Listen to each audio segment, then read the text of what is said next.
الحمد لله نحمده ونستعينه ونستغفره ونؤمن به ونتوكل عليه ونعوذ بالله من شرور أنفسنا ومن سيئات أعمالنا من يهده الله فلا مضل له ومن يضلله فلا هادي له ونشهد أن لا إله إلا الله وحده لا شريك له تبارك الذي بيده الملك وهو على كل شيء قدير الذي خلق الموت والحياة ليبلوكم أيكم أحسن عملا وهو العزيز الغفور ونشهد أن محمدا عبده ورسوله أرسله كافة للناس بالحق بشيرا ونذيرا وداعيا إلى الله بإذنه وسراجا منيرا۔ ایک انسان جو اپنے رب پر ایمان رکھتا ہے، جو یہ مانتا ہے کہ خالق کل شیء، ہر چیز کا خالق اور اونر اس کے رب کی ذات ہی ہے، جو دن میں سینکڑوں بار یہ اقرار کرتا ہے کہ الحمدللہ رب العالمین، ساری تعریف اللہ ہی کے لیے، وہ اپنے آپ پر، اپنی قابلیت اور ہنر پر، اپنے اعلیٰ دماغ اور شارپنیس پر اور اپنے مال و دولت پر کبھی یہ نہ چاہے گا کہ اس کی بھی تعریف ہو، کیونکہ اسے پتہ ہے کہ یہ سب اس کا خود کا نہیں ہے بلکہ کسی کا دیا ہوا ادھار کا ہے۔ کسی دوسرے کی چیز اور ادھار پر تعریف، اطراحت، فخر اور گھمنڈ کیسا؟ اگر کوئی واقعی اپنے رب کو رب مانتا ہے تو اس کی سوچ یہ ہونی چاہیے کہ تمام قسم کی تعریف، ساری بزرگی و کبریائی اللہ ہی کے لیے ہونی چاہیے، جو وحدانیت، ونس جیسی اعلیٰ شان والا ہے۔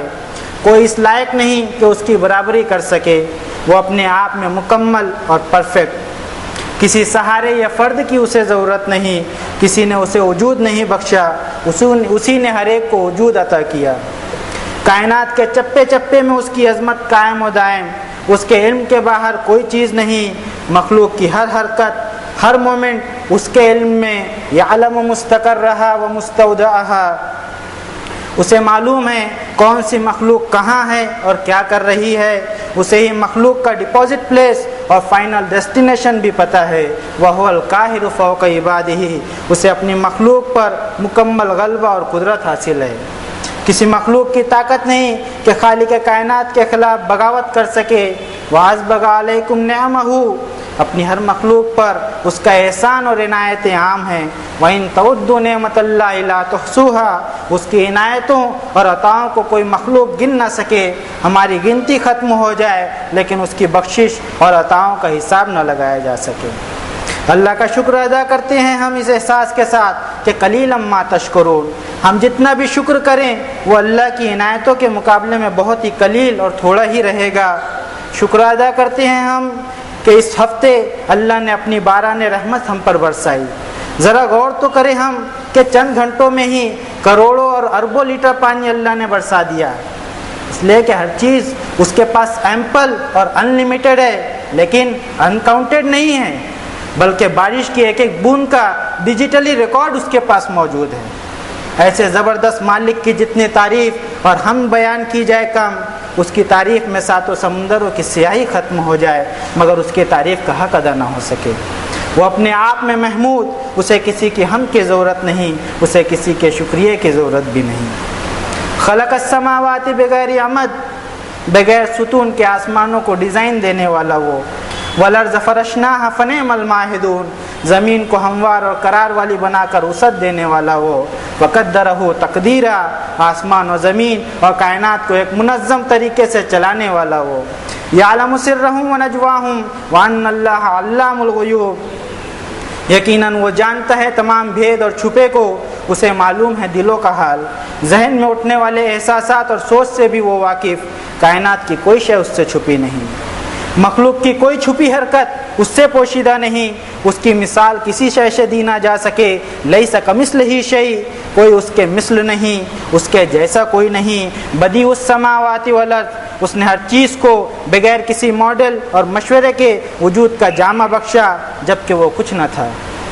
اسی کا حکم لاگو ہے ہر طرف، کسی کے مشورے کی اسے ضرورت نہیں، اس کی تدبیر اور نظام قدرت میں کوئی غلطی اور فالٹ نہیں، اس کی ہر تخلیق فلالیس۔ مالک الملک، تمام مملکت اور بادشاہوں کا بادشاہ وہ، اجرام فلکی سیلیسٹیل باڈیز کو ان کے مدار اور آربٹ میں گردش کروانے والا وہ، وسخر لکم الشمس والقمر سورج اور چاند کو مسخر کر کے انسانوں کی سروس میں لگانے والا وہ، کل یجری لاجل مسمى ہر ایک کا سفر جاری ہے ایک وقت مقررہ تک۔ ہمارا بھی سفر جاری ہے، اس کا بھی ایک وقت مقرر ہے۔ فرق صرف اتنا ہے کہ کسی کو بھی پتہ نہیں کہ اس کا وقت کب ختم ہونے والا ہے۔ وما تدری نفس بأی ارض تموت، نہ ہی کسی کو یہ پتہ ہے کہ اس کی موت کس جگہ اور کس حال میں ہوگی، کیا اسے کفن بھی ملے گا یا نہیں، اور قبر بھی نصیب ہوگی یا نہیں۔ انسان کی موت کے وقت کے نقشے کو بیشتر مقامات پر قرآن شریف میں بیان کیا گیا، لیکن ہمارے یہاں ان معلومات کا کوئی تذکرہ نہیں، بلکہ ہمارے یہاں جو مواد ملتا ہے وہ قرآن شریف سے بالکل علیحدہ ہے۔ یہی وجہ ہے کہ مرنے والے کے بارے میں ہم اکثر یہ باتیں کرتے رہتے ہیں کہ فلاں شخص کی نیکیوں کی وجہ سے اس کا چہرہ بہت نورانی تھا، ڈولا بھی بہت ہلکا تھا، فلاں مرنے والے کے گناہوں کی وجہ سے اس کا چہرہ بالکل کالا پڑ گیا تھا اور اس کا ڈولا بھی بہت بھاری تھا۔ اصل میں بہت ساری دواؤں کی وجہ سے بھی مرنے کے بعد انسان کے چہرے کا رنگ بگڑ جاتا ہے، اور جب ہم ان باتوں میں لگے رہیں گے تو اس سے بھی آگے بڑھ کر بہت سے لوگوں کے خواب میں ان کے مرحومین آتے ہیں اور انہیں بتاتے ہیں کہ وہ مزے میں ہیں یا تکلیف میں۔ اسی طرح کسی کی موت کے وقت کیا حال بنے، اس سے اس کے اچھا اور برا ہونے اور جنتی یا جہنمی کی دلیل سمجھنا ہماری بیوقوفی ہوگی۔ اگر قرآن شریف اور حدیث شریف پر ہماری نظر ہوتی تو ہمیں معلوم ہوتا کہ کتنے نبی ایسے ہوئے جن کی قوم نے انہیں قتل کر ڈالا۔ آپ صلی اللہ علیہ وسلم کے چچا حضرت حمزہ کا کلیجہ نکال کر ان کے جسم کی بے حرمتی کی گئی، کسی صحابی کو پورا کفن بھی میسر نہ ہو سکا۔ اس کے علاوہ منافقین کے سردار عبداللہ بن ابی کے کفن کے لیے آپ صلی اللہ علیہ وسلم نے اپنا کرتا مبارک دیا۔ کیا ہم بھول گئے کہ 4 میں سے 3 امیر المومنین حضرت عمر، حضرت عثمان اور حضرت علی کی موت کس حال میں ہوئی؟ اللہ معاف کرے، ہماری سوچ کے مطابق تو وہ سب کے سب برے اور گناہ گار ہوئے، نعوذ باللہ۔ قبرستان میں جا کر عبرت حاصل کرنے اور فرما برداری کی حالت میں اپنی موت کی دعا کرنے کے بجائے ہم مرنے والے کے جنت اور جہنم کے فیصلے اس لیے کرتے ہیں کہ ہم نے یہ سوچ لیا ہے کہ ہم تو مسلمان ہی مریں گے، اور ہمیں کون سی ابھی موت آ رہی ہے، ہم تو بھلے چنگے ہیں، عمر بھی ہماری کم ہے،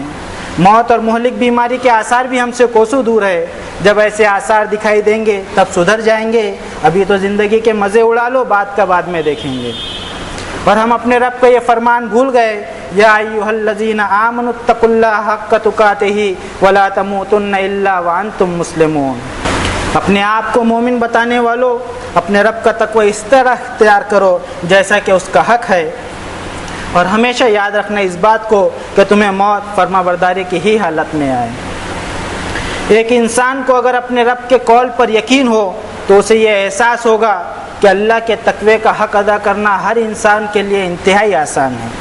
لیکن انسان کرنا نہیں چاہتا، جبکہ انبیاء اور رسل نے عملاً یہ کر کے دکھا دیا تاکہ کسی بھی دور میں کسی بھی انسان کو یہ کہنے کا موقع نہ مل سکے کہ اللہ نے جو احکامات دیے تھے وہ ہماری قدرت سے باہر ہیں۔ مگر اس رحیم اور کریم ذات نے ہم جیسے گناہ گاروں کے لیے بھی ایک ڈھارس بندھانے والی آیت اپنی آخری کتاب میں بیان فرمائی، فاتقوا اللہ ما استطعتم واسمعوا واطیعوا وانفقوا خیرا لانفسکم۔ تم اللہ کا تقوی اختیار کرو جتنا تم سے ہو سکے، اور غور سے سنا کرو، اطاعت کرتے رہو اور دوسروں کو کنٹریبیوٹ کرتے رہو، ایسا کر کے تم بھلا کرو گے اپنے آپ کا ہی۔